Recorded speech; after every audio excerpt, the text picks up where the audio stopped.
Nah, Efesus 1 ayat 4 tadi dipilih sejak dunia belum dijadikan. Buka lagi, maaf tadi saya kecepatan belum selesai. Untuk 2 hal. Baca lagi Efesus 1 ayat 4. Untuk apa dan apa? Untuk kamu apa? Lihat Efesus 1 ayat 4. Kudus dan tak bercacat. Jadi begini, setiap pasangan Kristen yang menikah kudus, maka Tuhan akan menitipkan orang-orang kudus dan orang-orang tak bercacat itu tadi. Bisa bayang? Kalau engkau nanti menikah dalam kekudusan dan engkau melahirkan anak-anak seperti itu, punya 20, punya 30 anak kandung, enggak akan buat susah diri. Mereka anak-anak yang hebat. Tapi celakalah dunia karena dipenuhi dengan monster-monster itu. Karena pernikahannya kayak babi dan kayak anjing. Asal seks ganti-ganti pasangan, hancur. Tuhan sedih melihat itu. Maka itu gereja kerja keras untuk mencari anak-anak yang dirusak oleh iblis. Ambil mereka.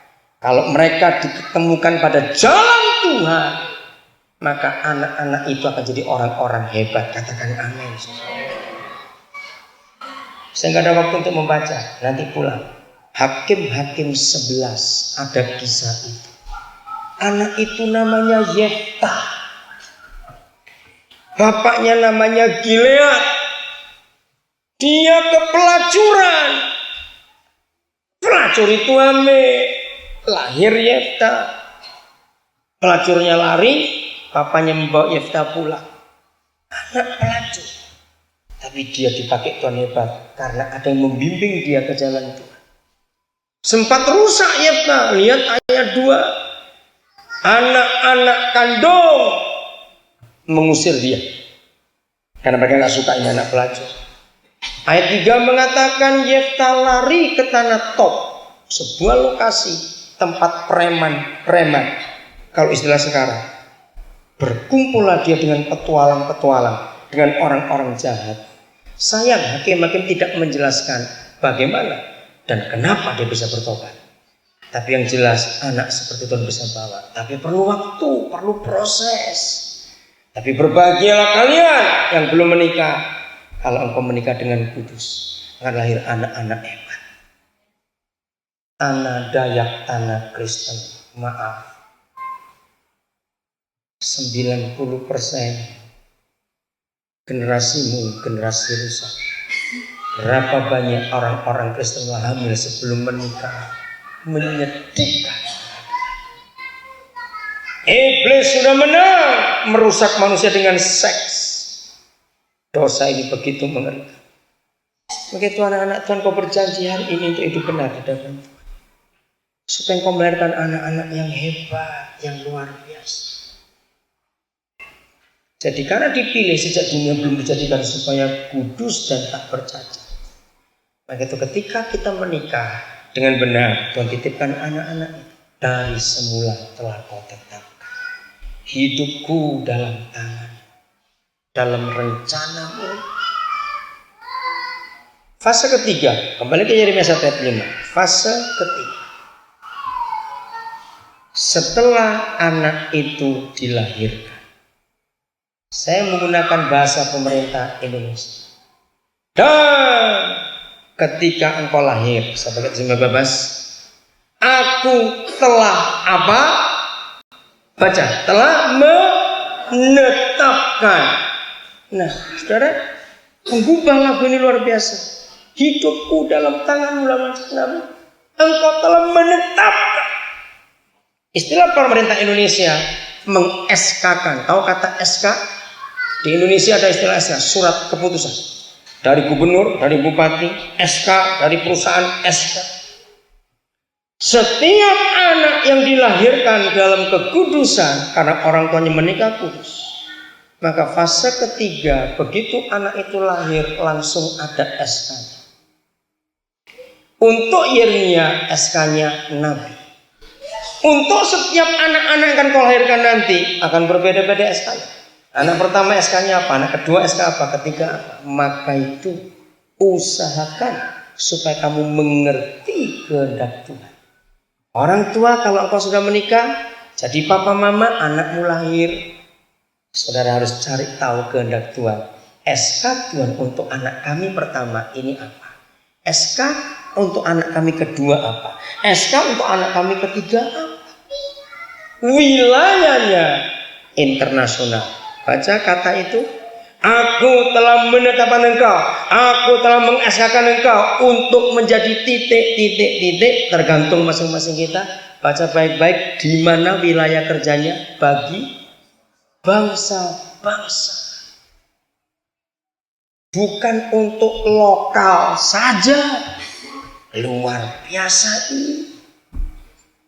Betapa bangga engkau jadi orang tua. Kalau anakmu 20 go internasional semua. Istilah itu boleh saya pakai. Anakmu luar biasa, bangga papa mama. Sekarang saudara baca Keluaran 2. Siapa yang lahir di situ? Musa. Musa anak keberapa? Siapa ingat? Musa anak keberapa? Ketiga. Papa mama sudah menikah. Harun sudah lahir, Miriam sudah lahir. Tapi Musa sudah ada di surga jutaan tahun sebelum dunia dijadikan. Dan bagi papa di surga, Musa ditentukan SK-nya, engkau lahir pada zaman Firaun. Dan engkau aku tetapkan untuk jadi pemimpin penyelamat bangsa itu. Sudah ada Musa. Ketika waktunya Musa lahir, maka Tuhan cari siapa papa mama yang cocok untuk anak ini. Maka itu ayat 1 berbunyi apa? Ini penting. Ada seorang siapa? Laki-laki dari keluarga siapa? Lewi. Menikah dengan seorang perempuan dari keluarga Lewi juga. Inilah hukum Kristus. Engkau tidak boleh menikah dengan yang tidak satu roh, tidak seiman di dalam Yesus. Harus itu mutlak. Ketika dua suami istri itu takut akan Tuhan, dan bagi Tuhan mereka dua cocok untuk dititipi Musa. Jadi Musa sudah ada di surga. Tinggal tunggu waktunya. Lalu mereka melakukan hubungan suami istri. Dan ketentuan Tuhan, hamillah mereka. Secara fisik mereka yang dipakai membentuk bayi itu.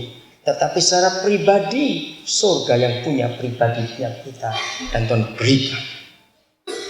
Berarti contoh ini. Hebat sekali Tuhan kita. Hakim-Hakim 13. Baca. Lahirnya siapa itu? Simson. Ayat 2 berkata papa mamanya bagaimana? Orang tuanya mandul. Tidak beranak. Tapi ketika kondisi suatu bangsa mengalami kehancuran. Itu ayat 1. Ini cara saya belajar Alkitab. Pasal 13 ayat 1, bagaimana kondisi bangsa itu? Cepat jawab. Jahat di mata Tuhan, malapetaka terjadi di negeri itu. Lalu ayat 2 berbunyi, pada masa itu, pada waktu itu ada siapa? Seorang laki-laki dari keturunan Dan, namanya Manoah, istrinya mandul. Saya bilang, papa engkau itu guyon. Sebuah negara dan bangsa lagi menderita, kok dicarinya orang mandul? Enggak cari pemerintah, cari tentara. Betul nggak untuk ngurusin musuh itu? Kok cari keluarga mandul, urusannya apa? Ini cara saya belajar Alkitab. Ternyata Simson sudah ada di surga jauh sebelum dunia. Dan SK surga untuk Simson, dia akan jadi penyelamat. Tuhan carikan orang tua yang cocok untuk saat kelahirannya. Di mata Tuhan, Manoah bersama istrinya itu cocok. Cuma sayang, Simson hobinya pacaran, ini yang jadi masalah.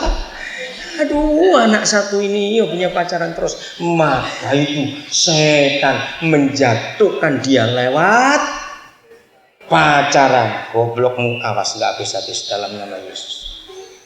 Yang hobinya duit, setan akan jatuhkan lewat uang. Yang hobinya pacaran akan jatuh lewat pacaran. Yang hobinya handphone akan dijatuhkan lewat handphone juga. Maka itu hati-hati hobimu apa. Ngerti contoh ini? Itu cara setan bekerja.